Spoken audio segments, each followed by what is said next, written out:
अभी भी गिफ्ट मिल रहे हैं उसको।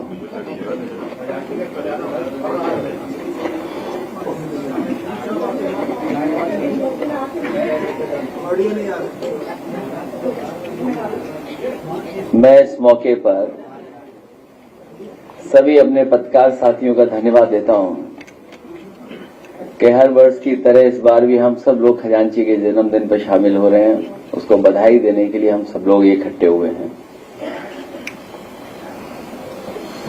खजांची जितना बड़ा होता जा रहा है, नोटबंदी की नाकामी उतनी ही हम लोगों को दिखाई देने लगी है। और सच्चाई तो ये है कि नोटबंदी दुनिया के आर्थिक इतिहास का सबसे बड़ा भ्रष्टाचार के रूप में उभर करके आया है। नोटबंदी भाजपा के भ्रष्टाचार का महासागर साबित हुई है। नोटबंदी के समय जितने भी दिखावटी लक्ष्य रखे गए थे, उनमें से एक भी पूरा अभी तक सरकार नहीं कर पाई और न दावा कर पाई है आज तक कि नोटबंदी के समय पर जो उन्होंने लक्ष्य रखे थे, वो एक भी लक्ष्य पूरा सरकार का नहीं हुआ है। नोटबंदी केवल दिखावटी उनका और दिखावटी बनकर के रह गई है। नोटबंदी का असर स्लो पॉइजन जैसा था। पिछले 8 साल में इसने किसान, मजदूर, मध्यम वर्ग, नौकरी पेशेवर लोग और छोटे दुकानदार, व्यापारी, रेडी पटरी, फेरी वाले सबको अपना शिकार बनाया और कोई वर्ग नहीं छूटा होगा जिस वर्ग को नोटबंदी की वजह से छत न पहुंची हो। नोटबंदी न केवल नोटबंदी रह गई थी, बल्कि नोटबंदी के बाद जो भारतीय जनता पार्टी के अन्य फैसले भी लिए गए, जैसे जीएसटी, और उससे भी बड़े पैमाने पे कारोबारियों का नुकसान पहुंचाने का काम भारतीय जनता पार्टी ने किया। हालांकि ये जन्मदिन हम लोगों से ज्यादा भारतीय जनता पार्टी के लोगों को मनाना चाहिए, लेकिन भारतीय जनता पार्टी के लोग न केवल तारीख भूल जाते हैं, बल्कि ये भी भूल जाते हैं कि कोई खजांची भी है। ये खजांची का जन्मदिन इसलिए हम लोग मनाते हैं, कम से कम भारतीय जनता पार्टी को याद आए कि उन्हीं की वजह से खजांची बैंक में पैदा हुआ था और आज का नाम खजांची के नाम से ही हम सब लोग जानते हैं। कम से कम उस बैंक को, मैंने पहले भी कहा और फिर कहता हूं, उस बैंक को कम से कम इसकी पढ़ाई का ख्याल रखना चाहिए था। अगर बैंक ख्याल नहीं रख पा रही थी तो भारतीय जनता पार्टी को किसी न किसी योजना में शामिल कर करके कम से कम बच्चे के भविष्य की चिंता करनी चाहिए थी। न उन्हें भविष्य की चिंता कर रहे हैं, न पढ़ाई की चिंता कर रहे हैं। अगर कोई उस बच्चे के भविष्य के बारे में चिंता कर रहा है तो केवल हम सब समाजवादी लोग, उसके अलावा कोई नहीं। जो इनकाउंटर वाले हैं उनका काउंटडाउन शुरू हो गया है। जो इनकाउंटर वाले हैं उनका काउंटडाउन शुरू हो गया है। अब वो सरकार में उतने दिन नहीं रहेंगे जितने वो सरकार में रह चुके हैं। इसी वजह से आप देखते होंगे उनकी भाषा बदल गई है, उनको सोचने समझने का तरीका भी बदल गया है। और सच्चाई तो ये है कि मन की कुटिलता ही वचन की कटुता बनती है। मन की कुटिलता ही वचन की कटुता बनती है। जिन्होंने खुद के ऊपर सच्चे मुकदमे हटवाए हों और दूसरों के ऊपर झूठे मुकदमे लगवाए हों, वो जितना कम बोलेंगे उतना ही उनकी सच्चाई छुपी रहेगी। अगर कम बोलेंगे तो उनकी सच्चाई छिपी रहेगी। जिनके राज में साधु संतों तक से पक्षपात किया जा रहा हो, संत समाज के बीच झगड़े करवाए जा रहे हैं, जो अपने से बड़ा किसी और को नहीं समझते हैं, वो कैसे योगी हैं? संतों में भी झगड़ा कराने का काम अगर कोई कर रहा है तो सरकार के लोग मिलकर के करवा रहे हैं। हमारे यहां कहा जाता है कि जो जितना बड़ा संत होता है, ये हमारी परंपरा रही है जो हम लोगों ने सीखी और समझी है और जानी है, कि हमारे यहां कहा जाता है कि जो जितना बड़ा संत होता है वो उतना ही कम बोलता है, और जब बोलता भी है तो जन कल्याण के लिए, इसलिए उसके वचन प्रवचन कहलाते हैं।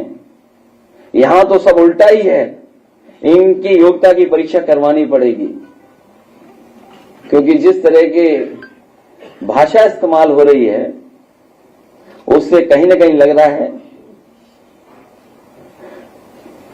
कि उनकी योग्यता के बारे में भी हमें और आपको जानना चाहिए। और व्यक्ति वस्त्र से नहीं, व्यक्ति वस्त्र से नहीं, वचन से योगी होता है।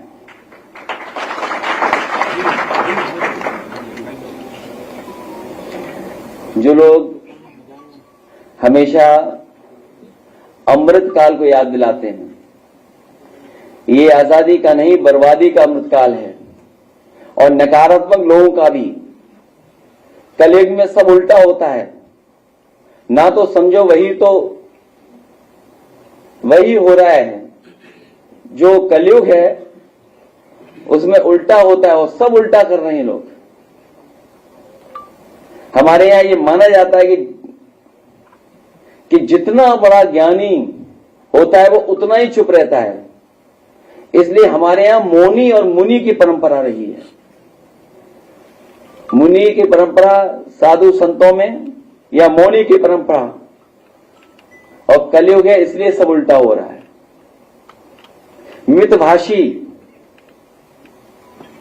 मितभाषी वाचाल बन गए हैं आजकल। वो मितभाषी नहीं बन रहे हैं, उनका सुनिए क्या कह रहे हैं आजकल। मृदभाषी कटुभाषी बन गए हैं, सत्य वचनी झूठे प्रचारक बन गए हैं, अभय निवारण करने वाले भय का प्रसारण कर रहे हैं, परोपकारी लोग अत्याचारी का काम कर रहे हैं। जिनका काम सरकार चलाना है वो बुलडोजर चला रहे हैं, और विकास का प्रतीक विनाश का प्रतीक बन गया है। और अभी अभी सुना होगा हमने और आपने कि किसी भी सरकार को इस तरीके से सुप्रीम कोर्ट ने नहीं कहा होगा जिस तरीके से इस सरकार को कहा है। और सुप्रीम कोर्ट ने जो कहा, ये पहली बार ऐसा हुआ है कि देश में पहली बार सुप्रीम कोर्ट ने बुलडोजर एक्शन के खिलाफ उत्तर प्रदेश सरकार पर 25 लाख का भारी भरकम जुर्माना लगाया है। अगर कहीं ऐसा हुआ हो तो बताइए, जहां सुप्रीम कोर्ट ने जुर्माना सरकार पर लगाया हो और जजों ने कहा यह सरकार बहुत अहंकारी है, ऐसा लगता है कि यूपी में कानून का राज समाप्त हो गया है, उत्तर प्रदेश में शक्ति और सत्ता का अनुचित दुरुपयोग हो रहा है। ये बात याद होगा आपको, जब भी सरकार के खिलाफ हम लोगों ने कहा होगा तो इन बातों को हमेशा रखा कि सरकार अहंकार में संविधान भी भूल गई है, और बुलडोजर प्रतीक नहीं हो सकता है, लेकिन सरकार बुलडोजर से चला रही थी। और वो भी सुप्रीम कोर्ट ने फिर कहा यह बहुत मनमानी है कि आप बुलडोजर लेकर नहीं आ सकते और रातों रात घर नहीं तोड़ सकते हैं, आप परिवार को घर खाली करने का समय नहीं देते हैं, घरेलू सामानों का क्या उचित प्रक्रिया का पालन किया जाना चाहिए था, वहीं पूरी तरह जंगल राज और अराजकता है। सोचिए सुप्रीम कोर्ट में यह टिप्पणी होती हो, क्या आप बुलडोजर लेकर के जाते हैं लेकिन घर परिवार के लोगों को अपना सामान निकालने का भी मौका नहीं देते हैं आप। जो घर की गृहस्थी है उसको भी निकालने का मौका नहीं देते हैं। समय नोटिस मिलना चाहिए, नोटिस नहीं देते हैं आप, और उसकी वजह से सरकार को ये अपमान झेलना पड़ रहा है। और ये पहली बार जुर्माना ही नहीं बल्कि कोर्ट ने यह कहा है कि ऐसे अधिकारियों के खिलाफ कार्रवाई भी हो जिन्होंने इस तरह का काम किया है, और वो भी कहां, मुख्यमंत्री जी के घर के बिल्कुल बगल में। ये उस पर इस तरह का सुप्रीम कोर्ट की टिप्पणी आई है। जो सरकार दूसरों के लिए न्याय का उदाहरण बननी चाहिए वो अन्याय कर रही है, इसलिए आए दिन उसे न्यायपालिका से डांट पड़ रही है, जुर्माना तक लग रहा है। पुलिस छापे मारती थी, अब पुलिस पर छापे पड़ रहे हैं। पुलिस छापे मारती थी, अब पुलिस पर छापे पड़ रहे हैं। और जहां बहुत कुछ मिल रहा है उसके बारे में कहा जाता है कुछ है ही नहीं वहां पर, कुछ निकला ही नहीं वहां पर, कुछ था ही नहीं वहां पर। जिसका काम भेदभाव मिटाना है वो भेदभाव बढ़ा रहे हैं। जो लोग महंगाई, बेरोजगारी, भ्रष्टाचार, महिला सुरक्षा जैसे मुद्दों पर बहुत हुई फलाने की मार, अब की बार डैश डैश, आप जानते होंगे किसकी सरकार, जैसे नारे लगाते हुए आए, वो महंगाई, बेरोजगारी, भ्रष्टाचार, महिला सुरक्षा के बारे के सारे रिकॉर्ड तोड़ चुके हैं। अगर हम इनकी तुलना करें जिस समय ये सरकार में आए और सरकार के आज के आंकड़े अगर हम देखें तो हर मानक में, चाहे वो महंगाई हो, बेरोजगारी हो, भ्रष्टाचार हो और चाहे महिला सुरक्षा के सारे रिकॉर्ड तोड़े हैं।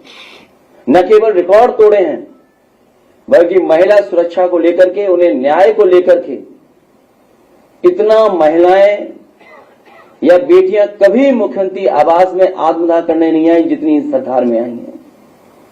लोगों को न्याय नहीं मिलता, तहसीलों में जान दिए उन्होंने, अधिकारियों के सामने आत्मदाह करने की कोशिश की है। और सोचिए मुख्यमंत्री कार्यालय के बगल में कितने ऊंचे खंबे पर केवल न्याय मिल जाए, उसकी बात सुन लें, उसलिए गरीब को कहां कहां नहीं जाना पड़ रहा है। जिन्हें संविधान के हिसाब से चलना चाहिए वो मन विधान के हिसाब से चल रहे हैं। और जो नारा कभी अंग्रेजों ने लगाया था, अंग्रेजों के जो विचार थे, अंग्रेज तो भारत छोड़ के चले गए लेकिन अंग्रेज अपने विचारवंशी लोगों को यहीं पर छोड़ गए। जो विचार अंग्रेजों के थे वही विचार इस सरकार के हैं।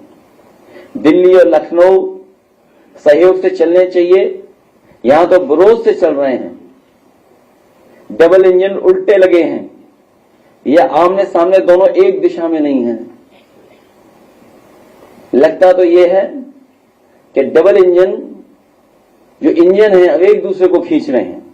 किस दिशा में खींच रहे हैं वो उत्तर प्रदेश की जनता बेहतर समझती है। जिन्हें सामाजिक सौहार्द के पुल बनाने चाहिए थे वो नीचे नीचे बारूदी सुरंग फैला रहे हैं। इसलिए इस मौके पर मैं यही कहना चाहता हूं कि इनकाउंटर वाली सरकार का काउंटडाउन शुरू हो गया है और उसकी शुरुआत उपचुनाव से होगी। इसीलिए घबराए हुए हैं और इतने घबराए हुए हैं कि वो उन्होंने अधिकारियों को अपना पदाधिकारी मान लिया है, उन्हीं से काम ले रहे हैं। उन अधिकारी और सरकार के लोगों को नहीं पता है कि जनता उनके साथ नहीं है, जनता उनके खिलाफ है। जब जनता उनके खिलाफ है तो क्या करेंगे अधिकारी और क्या करेंगे और लोग। इसीलिए आपने देखा हो उनकी भाषा कितनी बदल गई, भाषा में क्या क्या बोल रहे हैं वो लोग। हमें उम्मीद है कि आज जब हम लोग जन्मदिन मना रहे हैं खजांची का, कम से कम भारतीय जनता पार्टी के लोग भी कुछ न कुछ उपहार खजांची के लिए जरूर भेजेंगे।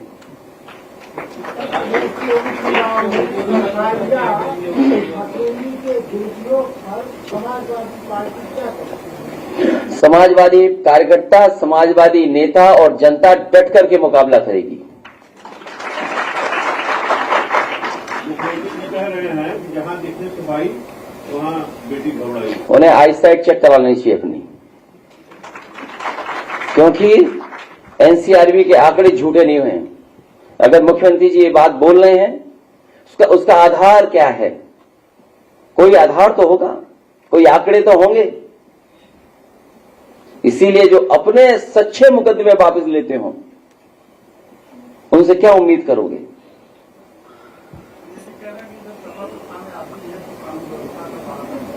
मुझे उम्मीद है कि जो 50वें पायदान से जो सबसे ऊंचे बैठ गए हैं, जो 48 पायदान पे अधिकारी हैं, उनसे जाकर के चर्चा कर लो इस बारे में। और जिनके पास कार्यकारी हो, सब कार्यकारी ही हो, उनसे क्या उम्मीद करोगे? उनसे क्या संभलेगा? सर, पार्टी की तरफ से कई बार ज्ञापन दिया गया है ईसी में कि जो कटहरी और कुंदरकी विधानसभा की सीटें हैं वहां अधिकारी मनमानी कर रहे हैं, सपा की जो गाड़ियां उनको जब्त कर रहे हैं। इस पर क्या कहेंगे सर? मैंने पहले भी कहा और फिर कहता हूं आपसे, भारतीय जनता पार्टी के खिलाफ जनता है। अब वो अधिकारियों के माध्यम से चुनाव लड़ना चाहते हैं। अधिकारी भी जानते हैं कि जनता उनके साथ नहीं है, बीजेपी के साथ। और सर, लखनऊ में ओम प्रकाश राजभर जी का एक आवास है, वहां 2 महीने पहले चोरी होती है, उसकी एफआईआर 2 महीने बाद होती है और उनके घर से चोरी हो जाती है। ये छोटी चोरियों के बारे में बात कर रहे हो, दूसरे प्रदेश में एक बड़ी चोरी हुई, इसके बारे में कब चर्चा करोगे? प्रदेश में खाद की कमी आपने वीडियो भी ट्वीट किया है जहां महिलाएं अस्पतालों में खड़ी है। सरकार कहती है कि अब तो खाद की कमी नहीं, लाठी चार्ज नहीं होता, सरकार होता। कम से कम सरकार को झूठ नहीं बोलना चाहिए। पूरे प्रदेश में किसान इसी तरह कतार में खड़ा हुआ है, इंतजार कर रहा है तब कब उसे डीएपी खाद मिलेगी। और ये आज से नहीं चल रहा है, जब से किसान को नई फसल तैयारी के लिए तैयारी करनी थी तब से किसान लाइन में लगा हुआ है। उत्तर प्रदेश में आज हम जब यहां मौके पर बातचीत कर रहे हैं, कोई ऐसी जगह उत्तर प्रदेश में नहीं होगी जहां पर लाइन न लगी हो या रात भर किसान न बैठा रहा हो। यह सरकार अपनी नाकामी छिपाना चाहती है, नकारात्मक है, नेगेटिविटी है इसके अंदर। नेगेटिव लोग हैं जो सच भी स्वीकार नहीं कर रहे हैं, सामने जो हो रहा है वो भी नहीं स्वीकार कर रहे हैं। सोचिए कहां पर खाद मिल रही है। और दुख तो तब है आपके लाइव चैनल भी वहां नहीं पहुंच पा रहे हैं। कम से कम आप थोड़ा बहुत इधर उधर सोच सकते हो, लेकिन आपका कैमरा कभी झूठ नहीं बोलेगा। केवल लाइव कैमरा कर दो, आपको सब उत्तर प्रदेश की लाइनें दिखाई दे जाएंगी कि खाद की लाइनें कितनी लंबी लगी हुई हैं। आप कुछ मत बोलना, केवल अपना कैमरा लाइव कर देना। पूरा देश प्रदेश और जो लोग ये कह रहे हैं कि खाद की कहीं किल्लत नहीं है, वो जान जाएंगे। उन्हें किसान से कोई उनको प्रेम नहीं किसान से। ये लोग तो केवल पहले बोरी में चोरी कर रहे थे, पूरी बोरी चोरी कर ली। कहीं नकली खाद पकड़ी जा रही है, और जो नकली खाद पकड़ी भी जा रही है, जो खाद माफिया है, वो सब बीजेपी के लोग हैं। बीजेपी के लोग मिलकर के खाद माफिया के साथ ये सब काम कर रहे हैं।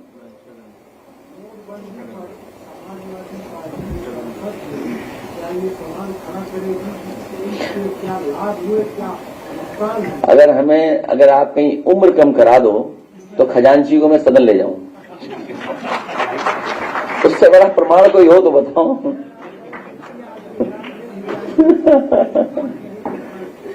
अगर उम्र कम हो जाए तो मैं उसको ले जा सकता हूं। प्रदेश में कई परीक्षाएं चर्चा में रही हैं और क्यों उम्मीद कर रहे हैं उनसे नौकरी देंगे? परीक्षा को लेकर इससे पहले भी कई नौकरियों के पेपर लीक हुए। जो बच्चे चाहते हैं वो नहीं सुन रही सरकार अपनी मनमर्जी करना चाहती है। ये नौकरी नहीं देना चाहते हैं, इनकी नौकरी एजेंडा नहीं है इनकी सरकार में। मैं के लिए क्या कहेंगे जब महाराष्ट्र में नेताजी ने बुलाया? मैं उन्हें बधाई देना चाहता हूं। परीक्षाओं वालों पर बोल नहीं, परीक्षा वो कराना नहीं चाहते। नियत नहीं है सरकार की वो परीक्षा कराने की। और केवल एक भर्ती नहीं, पूरी भर्ती इसी तरह निकाली इन्होंने। सोचिए जब इन्होंने पुलिस की भर्ती की क्वेश्चन पेपर्स क्या कहा कि इतनी बड़ी परीक्षा हम लोगों ने करा ली, 30% बच्चे परीक्षा नहीं लिख पाए, और फिर क्वेश्चंस कितने गलत हो गए। कितने क्वेश्चन गलत हो गए सोचिए आप, बच्चों को कहां भटकना पड़ा। तो इनकी नियत नहीं है नौकरी देना, इनकी मंशा नहीं है नौकरी देना। तो बीजेपी के मंत्री अभी उन्नत शिक्षा भर्तियों को नौकरी नहीं दिला पाए, आपने ये मुद्दा उठाया। इसीलिए मैंने कहा कि ये जो इनकाउंटर सरकार है उसका काउंटडाउन शुरू हो गया है। जितने दिन सरकार में रहेंगे लोग उतने दिन नहीं बचे सरकार के। अब लोग फॉर्च्यूनर में घूम रहे, इस पे क्या करेंगे? उन्नत शिक्षक भर्ती की बात करेंगे।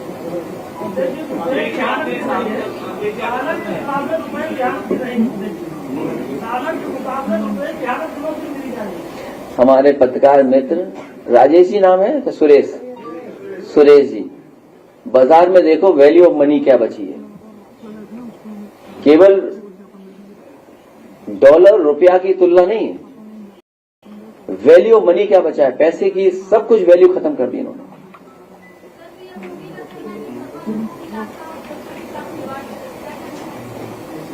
उनसे कही कि बारूद बिछाना छोड़ दें।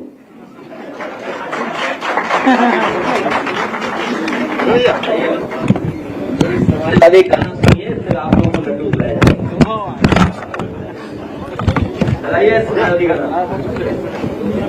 और लड्डू कौन बांटेगा? बांटे लड्डू